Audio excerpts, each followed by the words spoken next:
הגענו לבניין של ליאל, מנהל אותו, אני הולך להפתיע אותו כמו שהבטחתי לו עם הכרטיסי טיסה. בוא.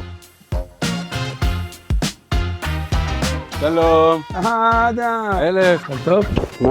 עסוק? עבודה. בוא דקה, בוא. יאללה, מה יש? משהו קטן. אתה זוכר שהיה לנו את המבצע, הוא עדיין מתקיים, שמי שמביא לקוח שירכוש דירה, מקבל מאיתנו כרטיס טיסה. אוקיי. אז אנחנו לא תוחקים, אחי, ואני רוצה להראות לך משהו. ליאל, ברוך הבא לנחמיאס איירליין, עמדת ה-KP שלך.